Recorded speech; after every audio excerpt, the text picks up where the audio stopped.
Welcome to Decades of Horror, the classic era. Oh, all right now. We'll move in stagger formation on account of all the alcohol. We'll circle the outer edges first and keep going round and round until we meet in the center. This is episode 153, recorded June 4th, 2023. Gruesome Magazine.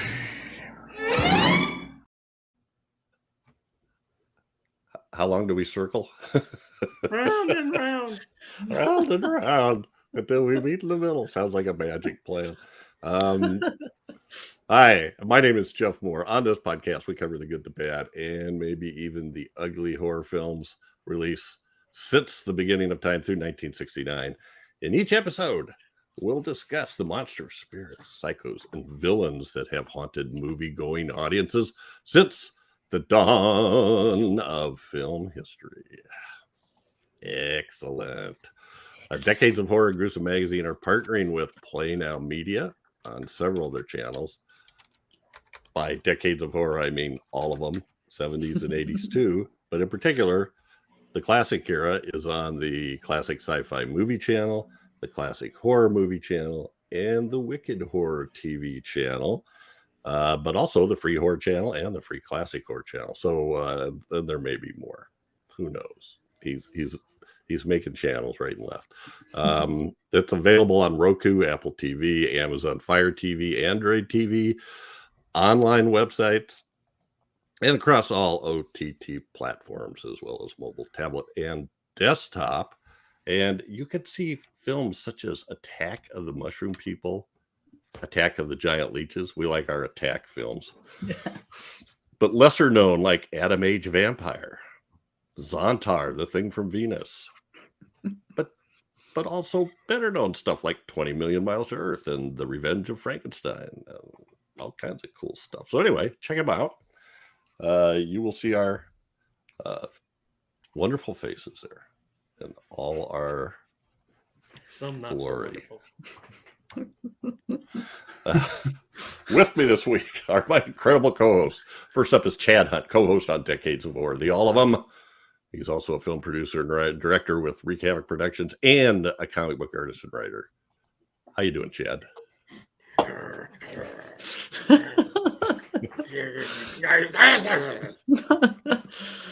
Me too. Me too. Also with us is Daphne, who is awesome, stupendous, and likable as hell, and fulfills our requirement to span the globe. How you doing, Yes, Daphne? I'm doing really good. Greetings from the Netherlands. Been looking forward to seeing you guys. it's now 2 days from now in the Netherlands. Yes. Just Might one even- day. Just one Might day. even be next year. We're going back to the future, Daphne. And also with us, last but not least, is the one, the only good. Doc Rotten. How you doing, Doctor? Oh, fine. Good morning, everyone. Good evening. Good afternoon. Good Whenever luck. you're listening to this. I don't know about this episode, but I'm going to have a real productive day now that I'm up. You know. I'll have to, when we're done here, I'll have to go mess some stuff up. All right, this is a spoiler alert podcast. So, if you haven't seen this movie, get out there and watch it. It's on YouTube. It's also on archive.org, and I think it might be on Dailymotion as well. I could not find it on any of the streaming services, which is kind of surprising to me. Yeah. It doesn't get shown often for some reason. Might be is it in the public domain yet? Mm-hmm.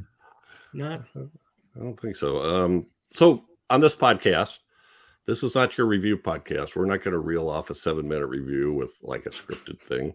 We're going to just ramble around the bushes here, looking for Round and round until we meet monsters, the creatures. Yeah, until we meet in the center. Shaking the bush, boss man. I got to start using that. Yeah, Yeah, that needs to be one of our things now. Shaking it here, boss. So anyway, But the guy who does Foster Brooks every time you do it. we do it. We're going to cover a few. I love it. I love it when I lose control. So what we do is we start with a few basic details of the film we're covering, and get first impressions, some taglines, take a look at some posters, and just kind of move on down the road with whatever trips our trigger. Hopefully, it's related to the film. So our topic this episode is I Was a Teenage Werewolf. Now, you may think so I have upside this down. Yeah, and it really it's not, because this happens, right? Yeah. Yep. Yeah. Yes. So, and there is the teenage werewolf looking upside down. Directed, that's from 1957, directed by Gene Fowler Jr., written by Herman Cohen, and I'm going to guess Aben Candel. Sounds good to me. Cast includes Michael Landon, Yvonne Lime, and Whit Bissell, among many others. The production company is Sunset Productions. However, it is distributed by AIP in the U.S., American International Pictures, and Anglo Amalgamated Film Distributors in the U.K. It was filmed in California at Big Bear Lake and Bronson Caves, Griffith Park. Now, I just love when this happens. So one place said it started filming March 14th. Another place said it started filming February 13th in 1957. So I don't know. But apparently it took 7 days to film. It was released June 19th, 1957. The budget, again, $82,000 or $123,000 or $150,000. Who knows? Domestic box office was over 2 million. A couple of also known as, because I like our foreign titles, and I'm probably not going to say this right, but Le Griffes de Loup-Garou, The Claws of the Werewolf. I like that title. And of course, a German one, Der Tod hat schwarze Krallen. Death has black claws. That is an awesome one. It is, isn't it? leave it to the Germans to stick death in there. It's a common thing. And the synopsis of I Was a Teenage Werewolf is a hypnotherapist uses a temperamental teenager as a guinea pig for a serum which transforms him into a vicious werewolf. And apparently all you got to do is add scopolamine. Despite what Hugo says. The more anyway. scopolamine, the less vicious he becomes, and more viscous he becomes. Viscous. Oh. Oh my goodness. We both said at the same time. I thought maybe I spelled it wrong. No. All right. Well, you know what, guys? Since Doc joined the podcast, this is his first pick, and a Yay. fine one. Woohoo. Yes. So let's get to first impressions here. Oh, me first. Oh, Yeah. all right. This is a fun one for me because I have a long, weird history with this film because I had the Super 8 film when I was young, and wasn't able to watch this movie at any time like you can now. You couldn't, and it I don't remember ever seeing it pop up anywhere. It probably did, but I never got to see it. But I watched that Super 8 film over and over and over again. And it was so much fun to watch it. Of course, it was silent. It was black and white. And, I'd just play a record or something along with it and just watch it. And I had a stack of them. But this one I remember so much. And the whole idea of the teenage werewolf and the teenage Frankenstein, and then the How to Make a Monster, which I didn't realize that there's another one, Blood of Dracula is actually considered one of these, and I just learned that today. But I've seen that one. But so I haven't seen this one in full, but I've seen these bits hundreds of times as a kid, and of course Michael Landon in the 70s was huge as Little Joe, coming off of early 70s he was still Little Joe, wasn't as little as he was back in the 60s and 59, but he was still a little child. Matter of fact, I think they lost a Cartwright by then. They had a replacement Cartwright. But anyway, and he, for some reason, he was my favorite. I can't, like I was telling everybody in the pre-show, I can't remember why I can't remember watching an episode, but I knew of, I knew them all. They were huge. They were popular in the pop culture at that time. They were everywhere. That and Gunsmoke, right? Yeah. But I was you talk about Gilligan's Island or something, and I'll hey, but I can't remember the biggest episodes out there. Anyway, so I was thrilled to finally watch this. I've been searching for it, been waiting for it to show up. The same thing for the I Was a Teenage Frankenstein. I actually caught that one some time ago. And of course you can see the How to Make a Monster. It's everywhere. And that one's fun, but it doesn't have Michael Landon returning as the werewolf. It has somebody else playing him. So wasn't quite the same.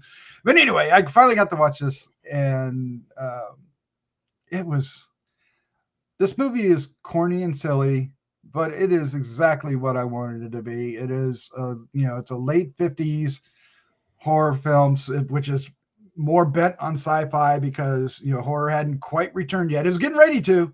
Hammer was getting ready to unleash, and horror would be back in a big way. But this film, I don't know. It just has this special meaning to me because of those young experiences, and then watching it now, it was everything I wanted to be. Like I said, the werewolf makeup is iconic.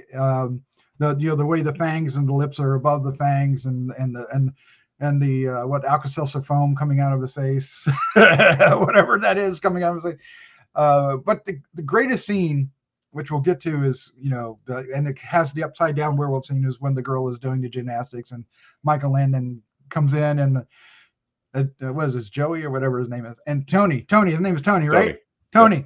And the bell, and no, and the bow and the bell rings behind his head, and he changes that, and that's a big part of what the of the Super 8 film was, and it's such a great scene, but it's kind of silly, but I love it. I'm so glad we're doing it. Me too. So let's check in with Daphne next. Hi. Had you seen this before, Daphne? Yeah, I have, but I've been trying to see if I could remember when I saw it, and I can't. And I must have. I think I probably saw it after I learned that Michael Landon was in it. Like, oh my gosh, Michael Landon was in a werewolf movie. But I don't know if I rented the VHS, or I don't know where I would have seen it, unless it was playing on the Saturday show or something like that. And then I definitely did see it. Didn't MST3K do? I think MST3K might have done one, but yes, yeah, but but it's been a long time since I've seen it, and so this is I don't remember much about it other than his makeup and that he was in it. But I really liked it. I thought it was a lot of fun. It totally felt like an awesome drive-in teen movie, and I was pretty impressed with the makeup, and it looked really good in black and white, and it was a lot of fun. And actually, there's a lot of feels in this movie. It was kind of a little of a tragedy at the end, and made me think about people taking advantage of folks and stuff, and I really liked it. Yeah, okay. Yeah, Tony's got anger issues, right? Yes, he does. the perfect guinea pig. He does. Okay, thank you, Daphne. Chad, how about you? The first time I saw this I was a little kid, and I was it was on one of the late night shock theater episodes, I believe. I remember going to ask my dad. I was like, "Dad, when you're 40 years old, can you still be considered a teenager?" And he had no idea what I was talking about, because every teenager in this movie looks like they should be selling insurance. Yes. Somewhere, and there was not a teenager in sight in this movie, except Michael Landon.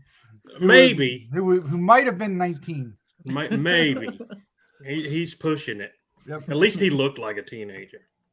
But yeah, this is a movie that I always saw in pictures of in Famous Monsters. Oh yeah. And I just thought the werewolf looked so cool, and so you look like rabid Chewbacca or something. You know, it's just a cool makeup. And but watching it now, I haven't watched it in a long time, so watching it now, it's I like it even better. It was just I don't remember all the reasons. I didn't remember all the reasons how or why he was turned into a werewolf. Yeah. You know, which that's getting around the old. There has to be another werewolf to bite this guy to have him become a werewolf trope that we see so much of. This was done through hypnosis and a shot of spunkulosis or whatever that is. Jeff called it. Whoa! And yeah, I forget what he called it, but spirulina, scopolamine. Scopolamine. That sounds like a seafood dish, but yeah, I enjoyed it a lot more now as an adult, and some of the themes in it with the anger issues. You never really saw that kind of stuff in your average B movie, teen werewolf movie, where send him to a shrink, and there was some terms in there that I'd never heard before. I'm nobody's flip. I'm not going to be a flip. Yes. I was like, you're flipping me out, dude, because I have no idea what some of these hip terms are. Yeah, somebody Kids use. The writer thought they had the hip terms down there. And you and your jive talk. Yeah. Get past all your jive talk. But one thing I did hate about it is I can guess. The musical number just felt forced and jacked in there because, you know, the kids and love their rock and roll, that rock and roll devil's music, you know. But there it was. Eeny, meeny, miny, mo. Yeah. I eeny, meeny, mighty, mo. The fast forward button. Past all that garbage. Oh no, that was great. What are you talking about? I'm with you there, Chad. That was rough. That was rough getting through that. It's like one of those things where movie makers, I'm sure back then, thought they had to put that in there to draw in teenagers. What's interesting is that's the first horror film that had a musical number in it. Really? Yeah. Well, there you go. Well, I wish it was the first and last to do that. No, it's not the last. But apparently, there's been quite a few since this started that we've run across here. So, but anyway, I like this movie a lot. It's got its charm, and I really like it. It's an amusing film. Amusing. It's amusing. All right. I'm really glad that you picked this doc. It's a nice comic interlude after the last few that we did were kind of heavy with Rosemary's Baby and The White Reindeer and Il Demonio. Pretty serious stuff. So this one, I thought this wasn't on topic. Yeah. No, so well for me, I kind of felt like this was sort of like Werewolf Without a Cause. Werewolf Without a Cause. I like it. I definitely got vibes of and Michael Landon, to his credit, does a great job of playing this flip teenager. Not to use what it normally means, but anyway, I just enjoyed the heck out of it. He is just wow. Talk about somebody with a hair trigger temper. You know? Yes, my goodness. Somebody slaps him on the back and he turns into a big fight outside the high school, and somebody else blows a horn in his ear and he starts beating the crap out of him, even though Tony, Michael Landon, did something to him right before that. Yeah. You know, dumped a bucket of water on his head. Anyway, I really dug it. So, and I also really got into the character actors. I'm going to try to limit as I said before, I'm going to try to limit my tangenitals, or tangentials as the normally think. But I will. We'll see. How about instead of limiting your tangenitals, don't show us at all? Just don't show them at all. I can't. I can't help myself. So. Put them back. Put them back. All right. But Oh dear. before we go any farther, it is now time for Taglines with Chad. How do you turn this thing off? I don't know. Hit any button. Just hit all the buttons till it stops. Okay. The taglines for I Was a Teenage Werewolf. None of them probably have anything to do with the film. The first one is the most amazing motion picture of our time, which is on every poster ever made. Ever made. Yeah. Explosive, amazing, terrifying. You won't believe your eyes. Yeah, that's what the little thing there says. Michael Landon in a riveting film about American youth. Sounds like a reissue to me. Yeah. I translated that off a foreign poster. Oh, okay. Okay. Alone, desperate, ostracized by the gang, he is taken advantage of without conscience. Without conscience. Another translated tagline. That'll bring him into the Spanky McFarlane, the movie. That's the old ostracization. This could be any of the Little Rascals autobiography in here. Is this last thing here, is that a tagline as well? It is. Okay. Horrible. Exciting. Suspenseful. And never before seen by anyone. Ever. Well, I liked it because of all the dots. That's for dramatic effect. And I had to do a screen capture because there's no way I could do, suspenseful ... And then another 3 dots. Yeah, that's too much, Jeff. It's too much. All right.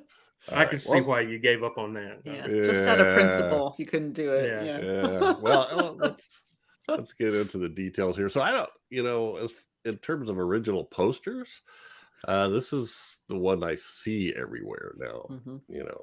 And there is the most the amazing Playboy motion Gymnast picture of our time. Most amazing Playboy Gymnast. And the werewolf attacking the gymnast. Yes. So, I noticed this when I put up our preview of our schedule for Decades of Horror. Every single poster had a woman being attacked on it. Yeah.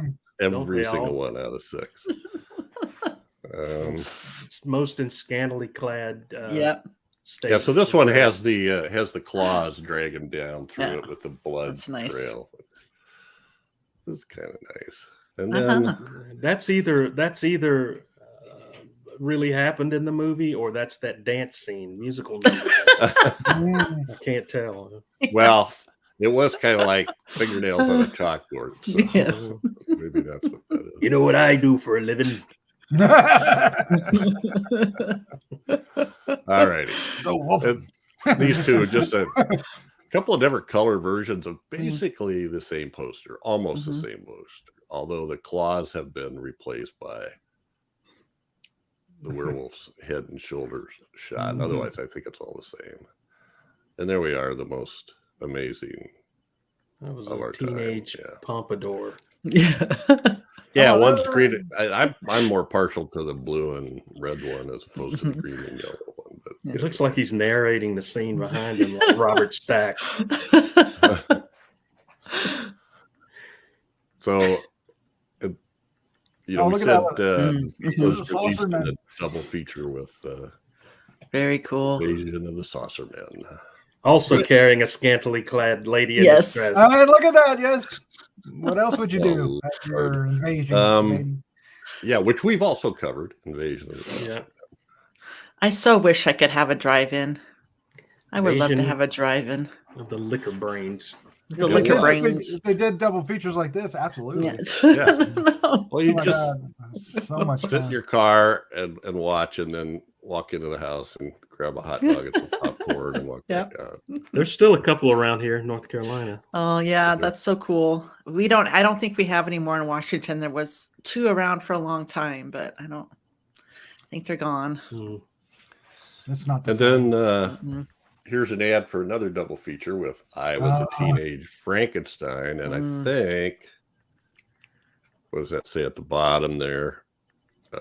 An American International Encore program. Yeah, because Teenage Frankenstein originally came out with the Blood of Dracula as a double feature. Mhm. Yeah. And he's Well, I also love that carrying one. a scantily clad He is. woman in distress. Yes. And The Blood of Dracula tagline is the is awesome. Oh, nothing like this in all the history of horror, as opposed to motion. Just the original Frankenstein and all its. Yeah, right. Body of a boy, mind of a monster, soul of an unearthly thing. I just love it. Sounds like Bill Mulligan. But you got Whit Bissell's in both of them, so you know it's a thing, right? Whit Bissell was all up in some monster movies.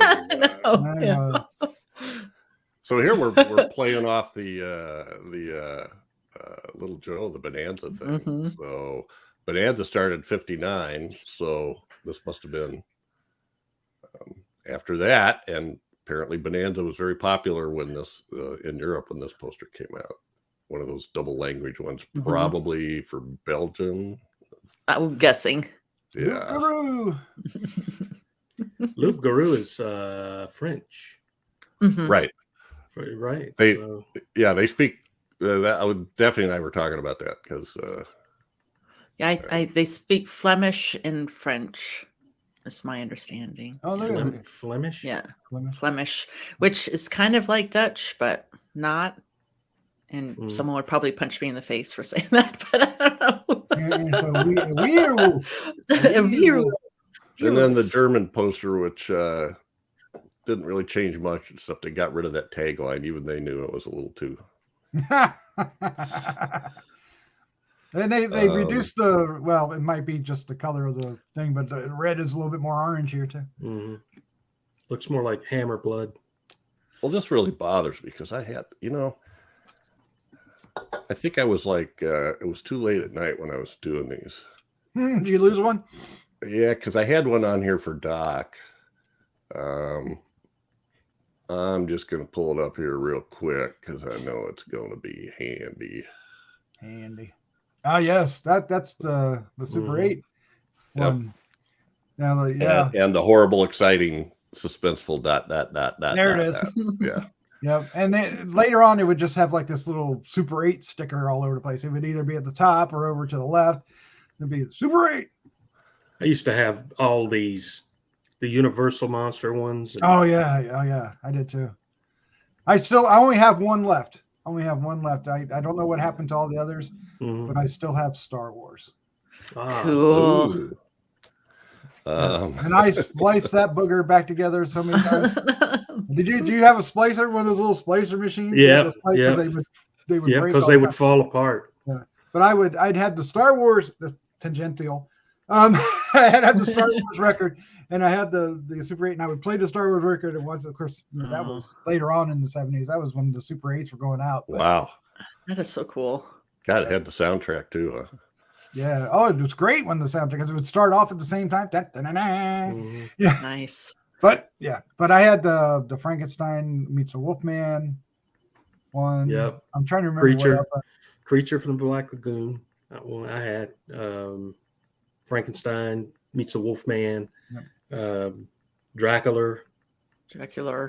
But it was awesome. You could go into the store and they would have like a little end cappy kind of thing. It was just full of them. And Oh wow. I always mail order. Had to And it's mail so order cool. mine. Oh, Yeah, really? that's what I remember seeing ads in comics. Oh yeah, definitely. But there was I grew up outside of DC, so you go in the store and they had like a little display of them, Yeah. and you could just I would go, and that would be where I'd want to go every time we went into whatever store that was. I can't remember. Mostly I bought them in the early 70s when I was a wee lad. My dad had the Super 8 machine, but he had it for a different reason. He had actually one of the cameras. Yes. Mhm. Yeah, we did too. We'd watch our vacations, Mhm. and they were Mhm. always funny. They looked like we were Keystone Cops running across the beach. But but then we'd get these films, and oh man, just we had tons of those, and when I was old enough, I could be the projectionist.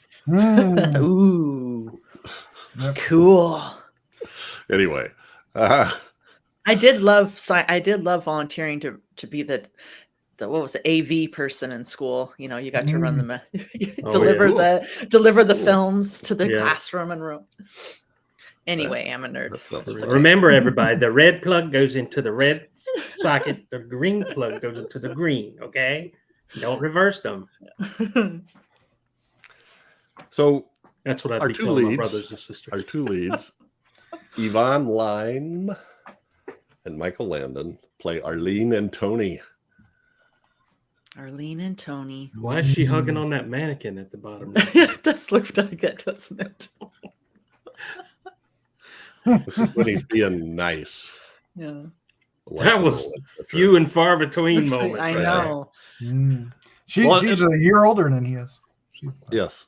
And Michael Landon's kind of interesting. You know, we talked a lot about Bonanza, but he was in 3 iconic series. Little House on the Prairie Mm-hmm. after Bonanza, and then Highway to Heaven, Mhm. where he plays the angel, which actually did like a 30th anniversary tribute to this movie with an episode. What was it called? I was a middle-aged werewolf. Yes. I was reading about that. That's so awesome. So yeah, he's becomes a like a icon in the culture. When I was growing up too, little Joe was cool. Everybody thought Little Joe was cool. Mhm. My favorite was the Leprechauns episode. I don't know if you guys remember that or not. was one of the- Bonanza? Yeah. They had leprechauns on Bonanza. Well, Haas got into leprechauns, and so Little Joe teases him and sets up a bunch of practical jokes for Haas to think there really are leprechauns, and it's just hilarious. Did they have Mego action figures of the Bonanza people? I don't know. They did. I don't remember them. I'm trying to remember. If they did, I would have bought them. I know. I'm just trying to remember why. Did they have them for? They might have had Lauren Green for Battlestar Galactica. Well, maybe? that was later. Yeah, Yeah, it was. I have to look it up. Lauren Green. So yeah, but Yvonne Line didn't do all that much. Anybody see anything about her career? Or? I was just reading that she went on to do focus more on philanthropy later on in her life. She got married and then stopped acting and did a bunch of stuff for kids during the war. Yes. But she was yes, in another one of these movies, wasn't she? Well, it depends on what you call these movies. Oh, okay. I thought maybe she was. I thought I had read that she was in one of the other 4, but then I guess not. It's probably not. It sounded like the title sounded really cool, though. Well, she was in. She did a bunch of other movies that were like Mm-hmm. that at the age. So she did. Why am I not seeing it? Drag Strip Riot. That's so awesome. And High School Hellcats. Yeah. I'll bet there's musical numbers in those too. Chad. Oh, mama. Oh, yeah. Oh my gosh. Well, and I should backtrack a little bit. So the writer producer of this movie, or co-writer and producer, is Herman Cohen. The great Herman Cohen. And that picture there is from Trog, with Joan Crawford and Michael Goff. Which we still have to do that for 70s. We've got to find it. That's another one. It's hard. There's something about these AIP films that some of them you feel like they're everywhere, but some of them you can't find. Mm-hmm. Yeah.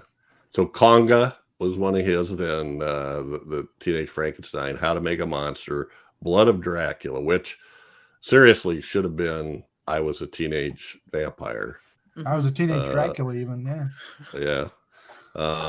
Horrors of the Black Museum, which we've done. Mm-hmm. So he moved over to England, I think, like around 1960, after he did all those other ones.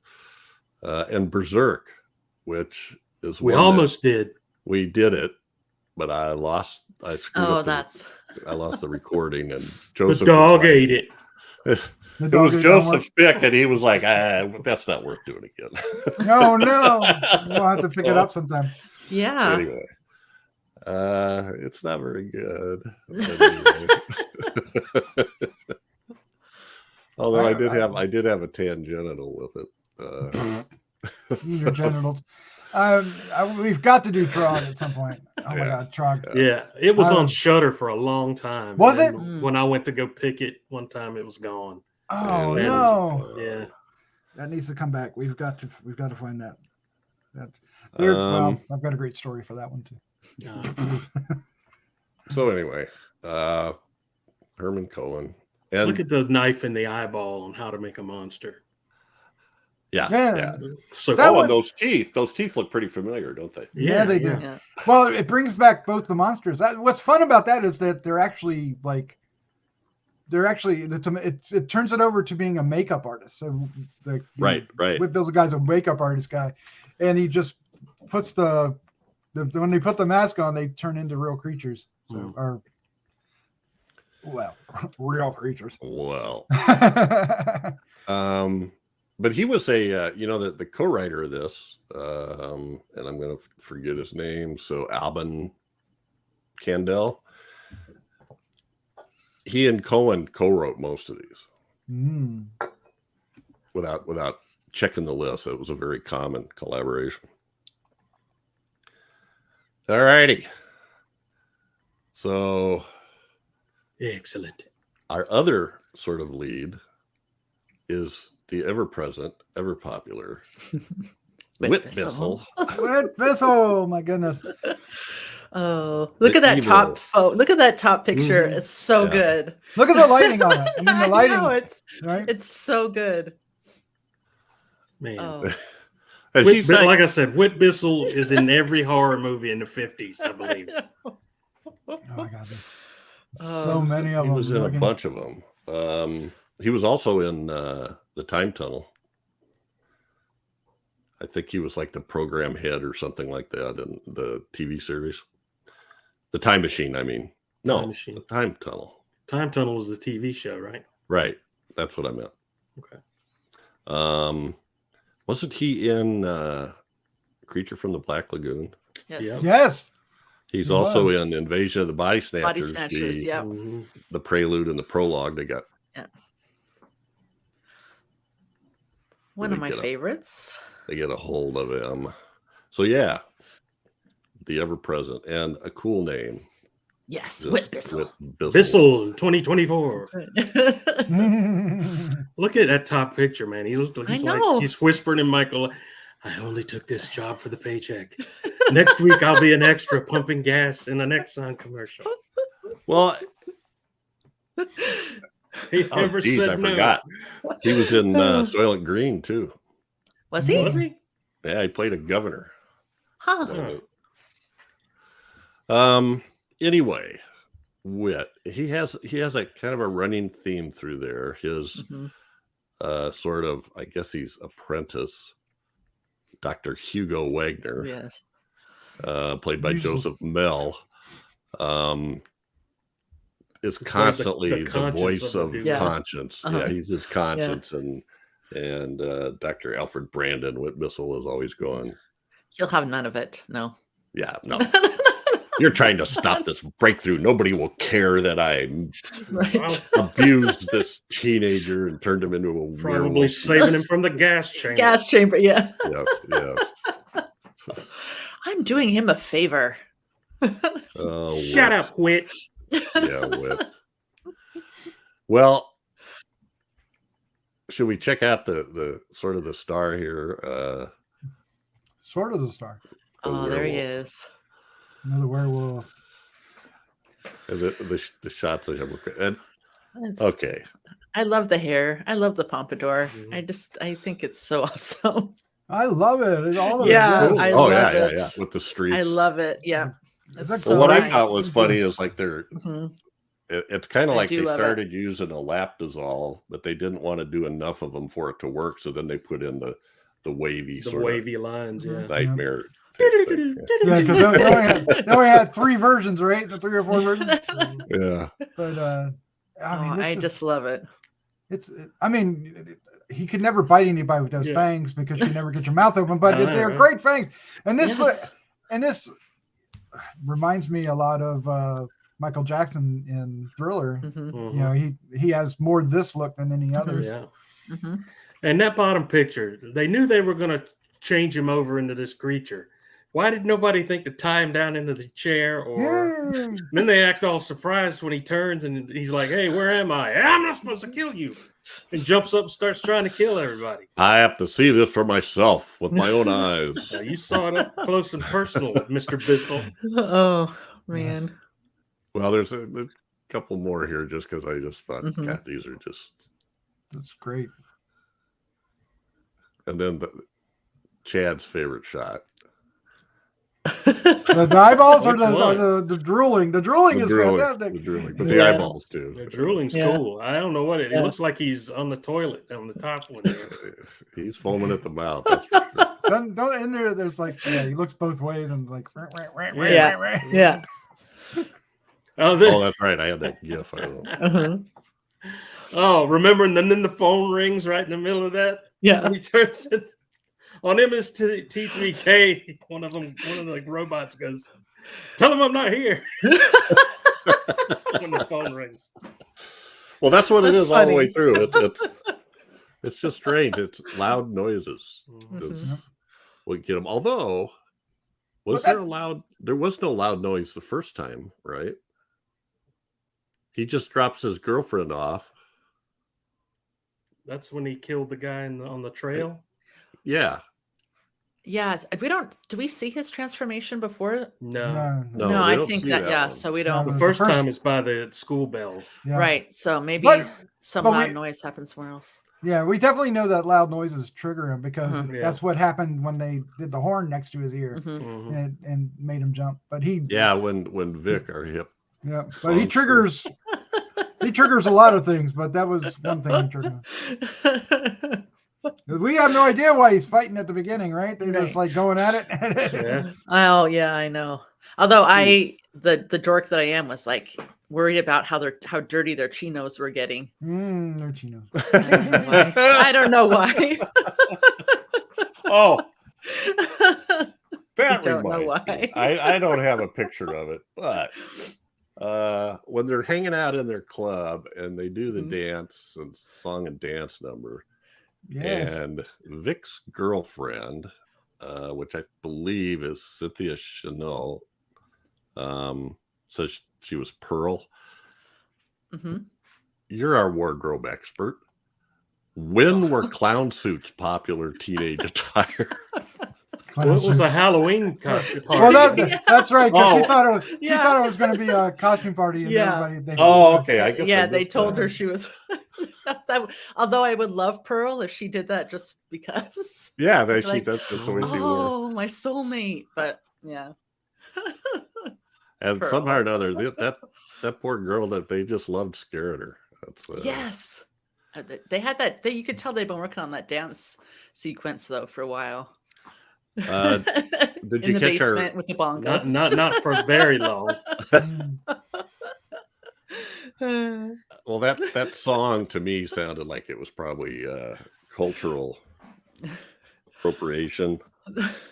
Oh. It sounded like something that would have been a blues or southern. Mm. That was pretty white. Well, the delivery was definitely not. Oh, the delivery was. Yeah.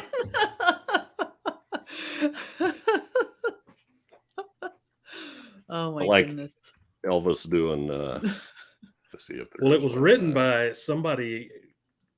I can't remember who it said was written by. I think it was written by the guy singing it. Yeah. You know, it was written for the movie, so I Mhm. take that all back. It just seemed, you know, I was thinking it was something like "That's All Right," No. that Elvis sang, which was Yes. really Yeah, it's Arthur. this Coda. was horrible. That's Oh, true. Being too hard on it. Yeah, it Well, was not- horrible. Oh, Almost I don't know, as Doc. bad It's as pretty when bad. he was playing the bongos. Yeah. It was terrible. Aren't you gonna dance with me, Ralph Mouth? So God, in go that dance with that guy. But I came with you. You He came was with me, but you're horrible. dancing with him. With him. The guys in I this know. movie are terrible. I know. They're terrible. They are.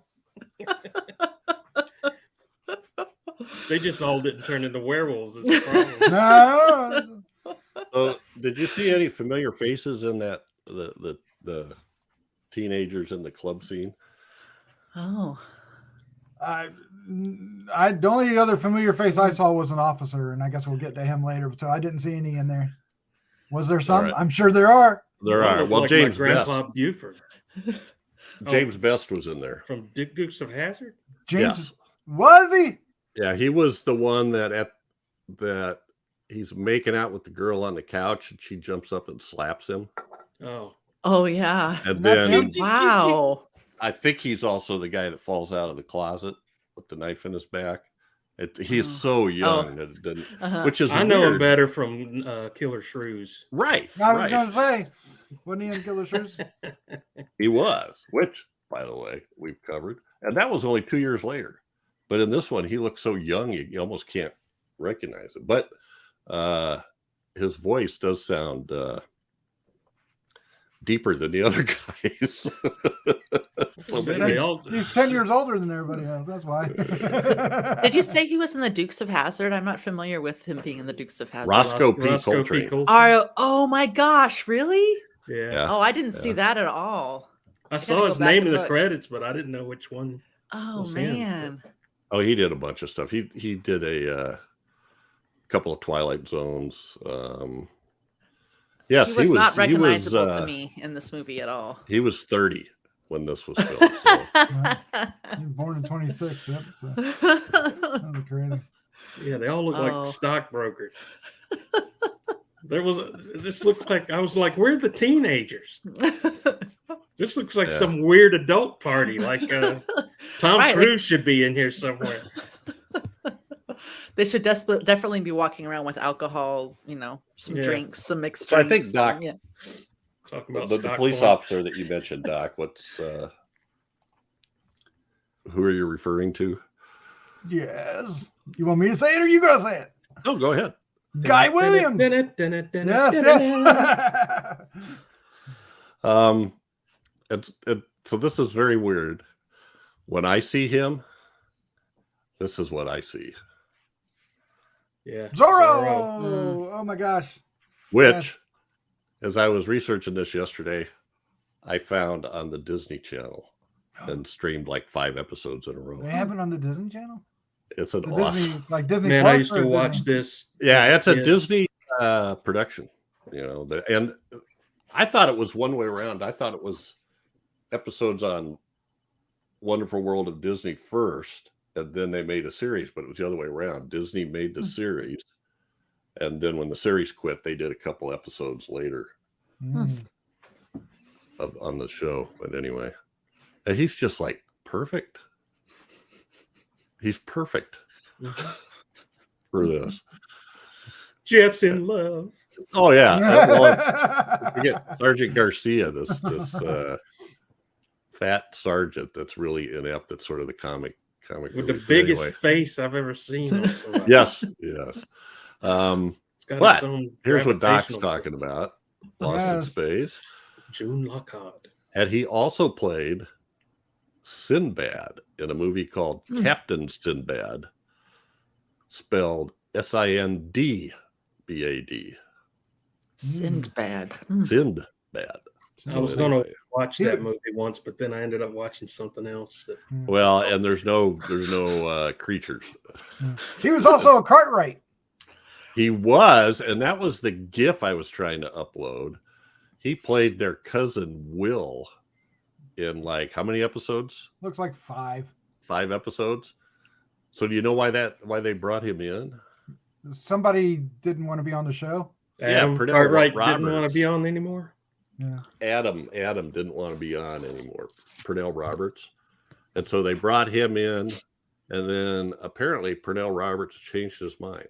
They And gave him the raise he wanted, I guess. Yeah. well, he was a theater guy, and so this was like playing the same character for 200 episodes was, Because he left again later, right?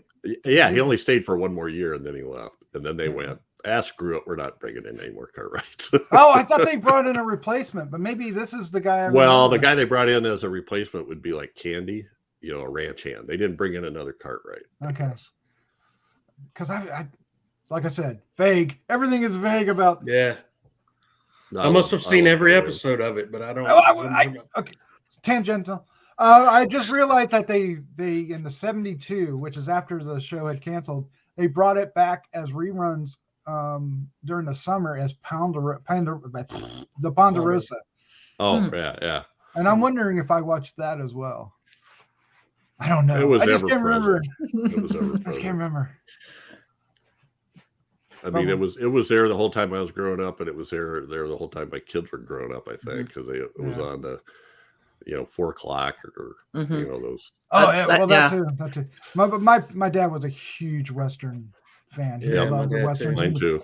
And we watched, I know we watched Bonanza, we watched Gunsmoke and all that. What's the Cisco Kid? Is that one?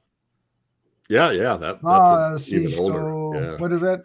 Oh, Pancho. Oh, Pancho. Pancho and Cisco. Cisco. Red Rider. Right. Well, Red Rider.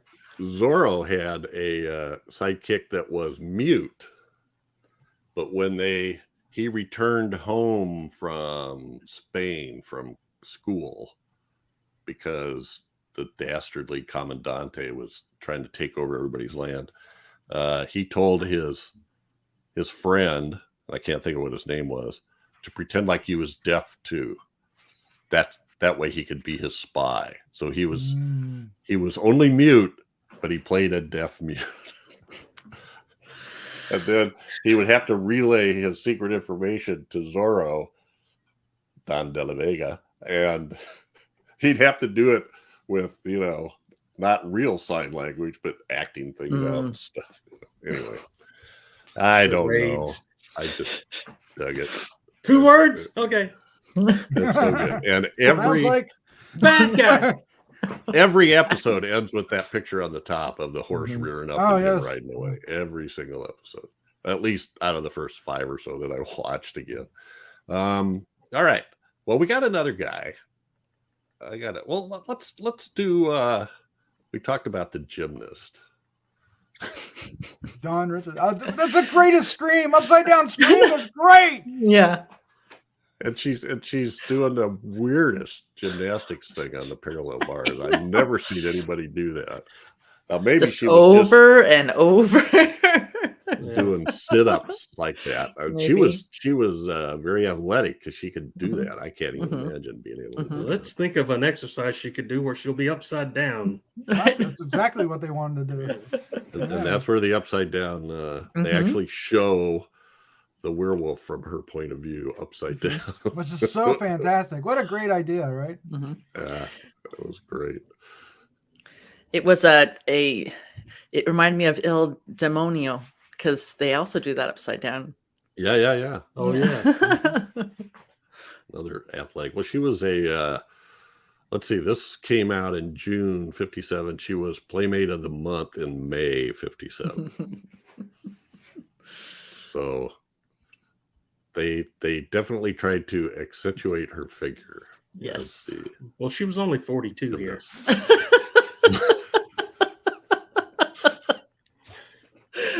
She's still a young girl. So young one. She had flexibility. She was a senior in high school. Yeah. No, she was born in 36. Most seniors in high school for around that age. The ones I knew anyway. Well, women mature sooner than men. But, Yeah, but 'cause we she's, mature much quicker than you. but she's the one that's in all the promotional Yes. pictures they snapped of. Yes. it. All Yes, the yes. time. That's the one Not- that said all the posters Yeah. and everything. Yeah, not our Yvonne lead, but her instead. Yeah. But I mean, from a PR point of view, Yeah. get the playmate, so that'll work better. I do That's all. love this scene though with the way that Tony comes in and he's just like a gun, Yeah. just like just kind of sneaks in and watches her like he has absolutely no control over Yeah. Well, there's himself. actually kind of a nice shot there because he's Yeah. kind of walking by and he sees her Mhm. shadow on Yeah. the wall, and then he Mhm. doing her. He's probably Exercise. amazed at whatever the hell exercise that was she was doing, just over and over again. Like, so she I'll going to I'll switch just- up or what? I'll just hide here behind the fire extinguisher and the bell. Well, and I So also that's- like how it just kind of introduced a little bit of kind of, character for him instead of just him being the werewolf. He was like this teenage guy Well, and he just gawking got at done this being 42-year-old. he got called to the principal's office, and he thought That's he was going right. to shoot out, and she complimented him on how Yeah. that She was evil only 21, doctor by the way, said he doing- was doing Okay. so good. Yeah. That's 42 in Yeah. TV movie. Yeah, In times TV were hard years. back then on people. That's true. That's true. Tim. Okay. Well, I have another tangential. The other cop, the first one we see, Detective Sergeant Donovan, Oh yeah. Barney Phillips. He looked really familiar to me, but I could not place him. Does that ring a bell? Oh, that Oh my God. gosh. I've Yes. seen better heads on boils. From the Twilight That's an Zone. awesome episode. That's an awesome episode. That's one of the early ones, right? It's like season. Yeah, I think it's season 2. It's Uh-huh. which again, I watched that because I got so excited about it. Will the real Martian go home or stand up? Or Yeah, something like that's that. a good episode. It's It looks great. like that one It's picture of the moon in all the silent films where the rocket crashes into its. Yeah. Yeah, That's yeah. what his face looks like. Well, Well, and he's Jack good at Elam this. is in that episode too. He plays this crazy old guy. There's all these people from a bus. That's a stretch for him. There's a well, at that time he wasn't, but the crazy part was great because he did like Uh-huh. the people.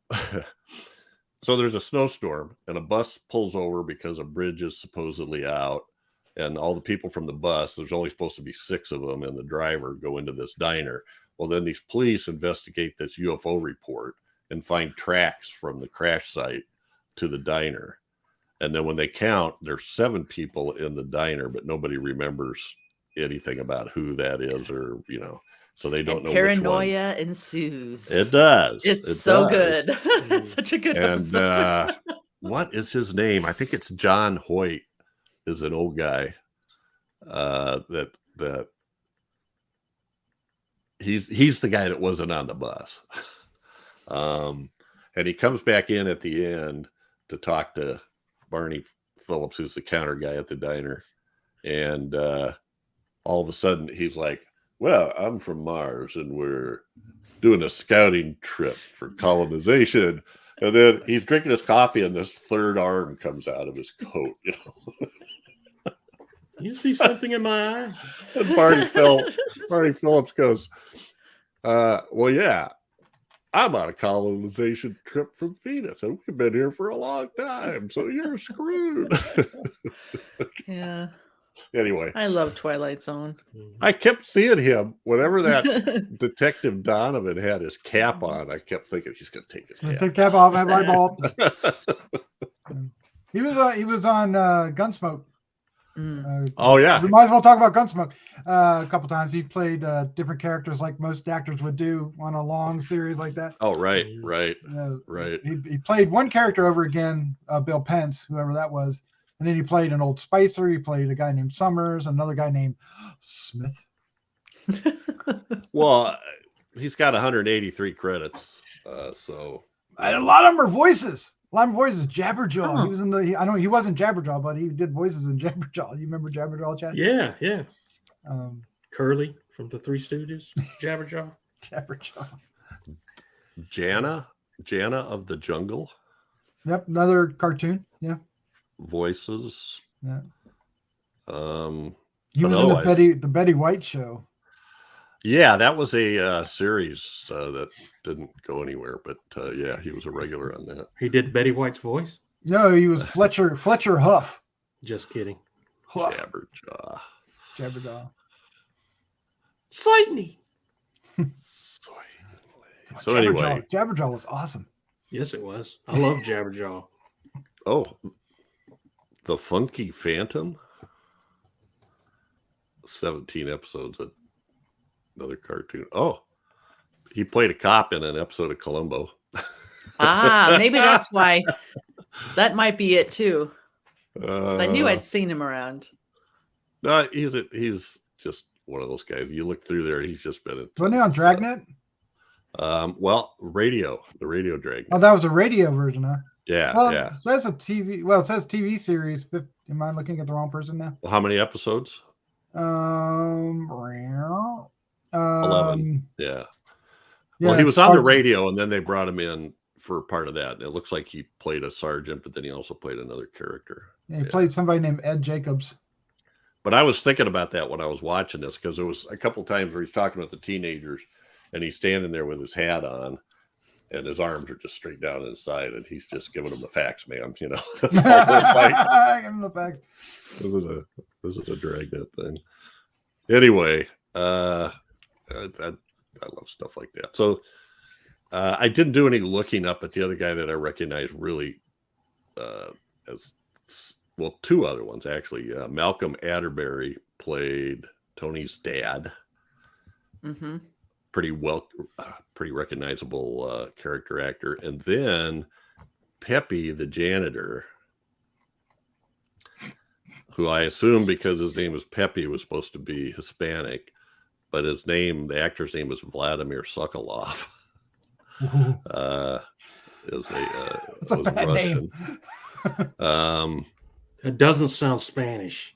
It doesn't. For some reason. He was in the Moscow Art Theater. And then he went to Berlin in 23.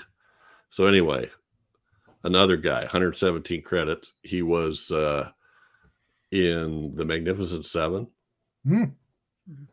So it's just a guy that when he comes out, you go, oh, I've seen this guy before. And I kind of assuming he plays a lot of ethnic or I'm looking at some of these names. Old Stefano, Pedro Rubio on Maverick. So in a lot of shows like that. Oh, he's in the Five Fingers TV show too. So anyway, he was great. And he's put in there. He's the guy that points out, hey guys, this is a werewolf. Werewolf. Yeah. I know what I'm talking about. Yes, we got him in the old country in the Carpathian Mountains. You're crazy. Don't look at those pictures anymore. I'm locking these up. You know. Oh God. Happened again, didn't it? Told you. That's really about all that's his whole kind of purpose. So yep. Important purpose. Yeah. And then Philip Shear did the makeup. Yes. For the three films that we were talking about, I was a Teenage Frankenstein, Werewolf, and Blood of Dracula, and of course, How to Make a Monster again. Invisible Invaders, but you know, they're invisible. I know, isn't that great? We did that one too, and you're just like, what a great way to save on makeup, special effects. They're invisible. All we got to do is show footprints. Hey, it worked when you were kids and you were playing monsters. They're invisible. You can't see them. The other guy, so these guys, I recognize him. I don't know where I saw him, but the guy that played Dr. Hugo, Joseph Mell, he's got 200 credits. Huh. So I've seen him and stuff. I couldn't tell you where. There's not a role that sticks in my head. But anyway, all righty. I don't know. What else do we want to talk about? The kill scenes are kind of, hidden. Yeah, like It shows him bending over people, and then the other people come up and look and go, that's gross. He peeks out of bushes a lot. Yeah. A lot of hides in the bushes. A lot of day for night stuff too. Yeah. Bushes. They walk right past him. He's in there. Hiding in the bushes. Well, that's the thing. They rounded up every guy over 70 years old because they didn't want to go hunt for a werewolf. They were too busy going in circles and they couldn't figure out where he was. Yeah. I wonder how many times they passed him. They're going in circles. He's still in the bush. They didn't want the guys hunting the werewolves to see it's the teenagers. I was just gonna say everybody else was in school. Yeah, that's why they couldn't go look. All the other 50-year-olds. Oh my gosh! I think it's cool that this was the first movie that used that I was a teenage. Yes. And then there's all these. It's just like such a thing now. It's part of our history, our horror history. I love it. I think.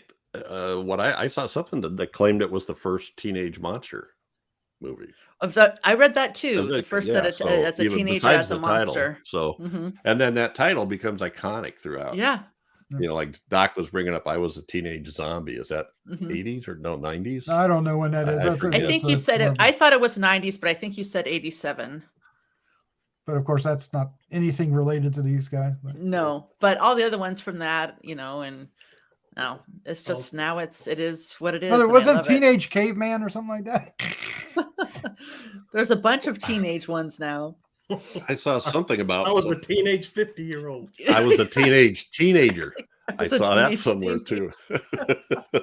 I'm like, had to be a sitcom or something. It just sounded like headlines off the like Hollywood Confidential or the National Enquirer or something like that. That Bonanza GIF that I had that I couldn't upload because it was too big had Lauren Green, Little Joe, and Guy Williams standing there, and Guy Williams slaps Michael Landon's hat as a joke, and they all laugh. And I'm like going, careful. Watch out. You don't want to take him off. You're going to get beat to a bloody pulp. Quick comment, Malcolm Atterbury, the father, was also in The Birds. He played a deputy.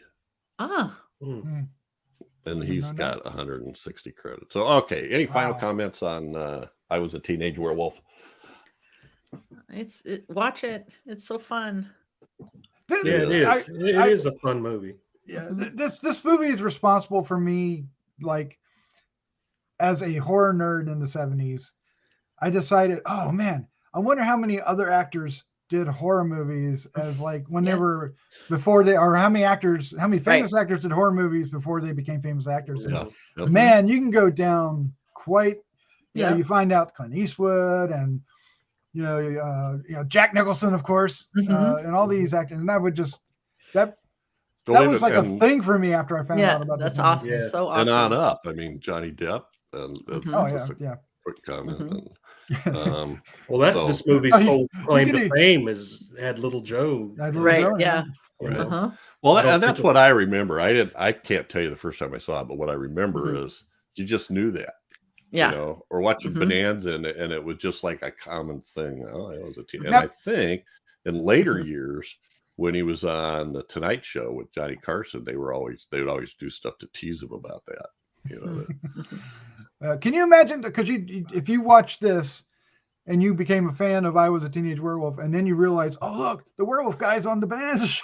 That's exactly how that happened. Can you imagine that? That's the only reason I would watch Bonanzas, waiting for him to. I know. Can you imagine? That's so awesome. And I used to aggravate the crap out of my dad. When's he going to turn into a werewolf? What the hell are you talking about? He doesn't turn into a werewolf. It's Little Joe Cartwright. Nope. Waiting for Hoss to do something to make him mad to turn him so he turned into a werewolf. Ring the ditto bell right next to his head. Yes. See what happens. Ding, ding, ding, ding, ding, ding, ding. All right. Well, let's His hand come up out of the beans. Yeah. that's it for I Was a Teenage Werewolf. I killed it with the bean joke. All right. we like to give Jeff the illusion that he's in control I of this show. But we do have some feedback. So, Chad, would you like to take the first one? Is that from Mikey Z? It is. Mikey His Z. answer to Unna Owen's comment about the length of DOH podcast. Oh, about how long the Yeah. episodes were. We should say that Mikey Z's opinion is in no way, shape, or form necessarily the opinion of DOH and all the podcasts. Okay. Okay. Mikey Z says, "It is a podcast." All caps! Exclamation point! You are a toy. A discussion, a chat, conversation, a repartee, if you will, about a certain film. A conversation involves similar or even different viewpoints on a subject that, if handled with decorum, stop using these big words. These are Mike. big words. Yeah, I'm running up on them and just going, "Oh." Makes it an engaging and fun event in which to participate. Yes, listening is actually participation. As Jeff said, if you want a shortened version, go elsewhere. Oh, no. Read Wikipedia, IMDb, or hundreds of other websites that skip over the intricacies of film. Short attention span? DOH is not for you. But well, we still like people to listen. I think I said that in a lot nicer way. The Grue-Crew, whatever their iteration, hold your breath, do deep dives into the selected cinematic offering. Sometimes they go off on Tan's genitals, as in today, that will bring you to tears of laughter. Unknown, I say give DOH another chance, knowing going in that you will be informed, entertained, and asked to think on your own. A concept lost on today's film audiences. Thanks, Mike. He's right. I mean, to be fair, we do say review a lot of times, or and we do it. So somebody hears that and then they listen and say, "Man, they just keep going on forever." They could get that. I can see how that somebody would think that, So, but yeah, we just get together like buddies and talk about the movies that we watched, and that's more our thing. For all the especially the DOH podcast, we just get together and have a conversation about it, and not necessarily a straight up review like Jeff brought out at the beginning of the show. So don't stop listening just because we go on for a while. Just keep listening to us, and just look at it like Mikey said, just for entertainment and just to sit around and be part of it. We want you guys to be part of it. And even though you had that criticism of it, we still appreciate your point of view of it. So, because we take everything into consideration. Yeah. And I think what I actually said was, if that's what you're looking for, this is not the droid you're looking for. This is not the podcast you're looking for. So, Kate, to each his own, right? Jeff and his Jedi mind tricks. All right, and we have a couple of comments on episode 152, Il Demonio, which just went live yesterday. First one from Mikey Z. Doc, would you like to read that one? Oh, sure. I get this one. Yay. Mikey Z says, have not heard of this one. Must seek it out. Love the curvaceous Delilah Levy in 1967's Casino Royale. Curvaceous. Yeah, she had a fairly intense career in the 60s and then went, I'm going to do something else. Yeah. Started singing in German. I want to see Casino Royale. That's the weird one. In the that's James the Bond. Peter Sellers, Peter Woody Sellers, yeah. Allen, It's more of a comedy. Yeah. and Matt Helms. My dad was a big Matt Helms fan. Oh, I love Matt Helms. And well, there's a whole bunch of those. What's the one that? Oh, never mind. Keep going. Go off on a tangent. Okay. We love tangents. Go. Also about Il Demonio from Eleanor C. Daphne, would you like to take that one? Oh, sure. Love to. Eleanor C. The weird poster was made by an artist, Karl Tasik, in 1965 in Czechoslovakia. The small text at the bottom is in Czech and says, Italian film, Directo Brunello Rondi, Superstition, Weapon of Hate and Betrayal. Great show, dear crew. Thanks, Eleanor. That's awesome. Yes. Appreciate that. We have our you are now an official member of our offsite research crew. Offsite research Yep. crew. Oh my God. Excellent job. So Jeff, Especially on all things Czechoslovakian. there you go. We'll definitely look up need some this. help with that. Karl Tasik. What were you gonna say, Doc? I was gonna say in like Flint was another. Oh, sure. event Yep, in Like yep. Flint. So it James was on my Coburn. brain. I had to get it out of there. Be there all day. Yep, I watched that too. All right. Well, thanks, Eleanor and Mikey Z. And keep those comments coming, folks. Yeah. We dig them. There's all kinds of ways you can send those in. Comments on the YouTube channel are probably the easiest, but you can also send emails to feedback@gruesomemagazine.com or check out our Facebook group, Gruesome Magazine's HNR and DOH podcast Facebook group. Patreon as well. And if you really like Decades of Horror, you could join our Patreon group. And well, that just made me think of something. Squirrel.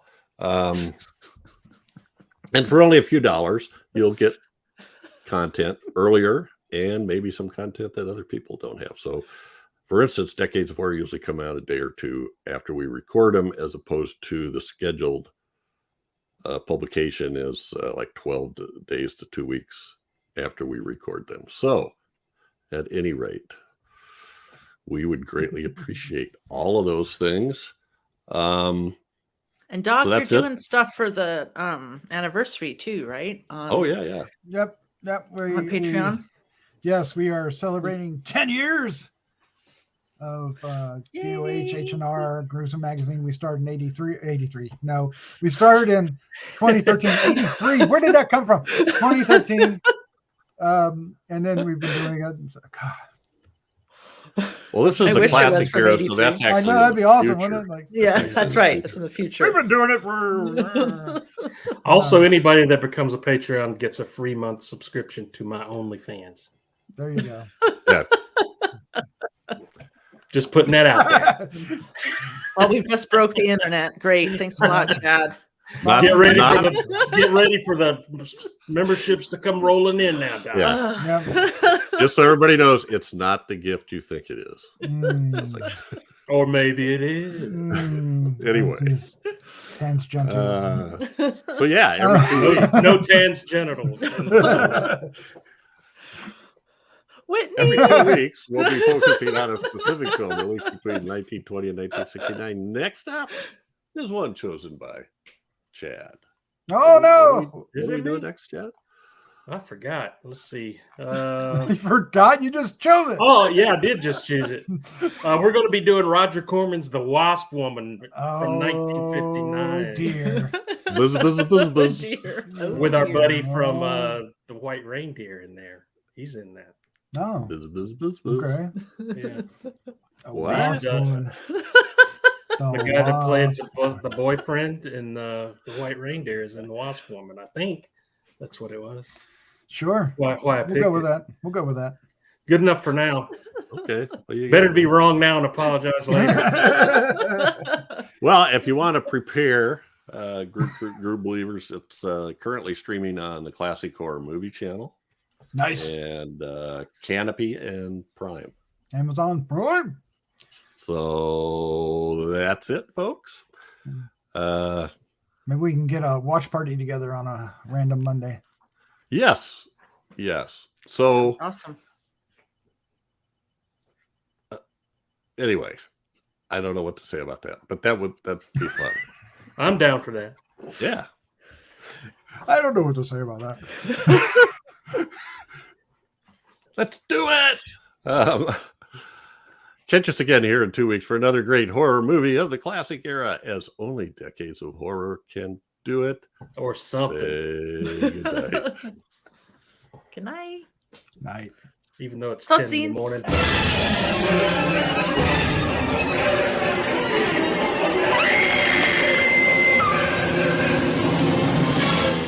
Gruesome Magazine.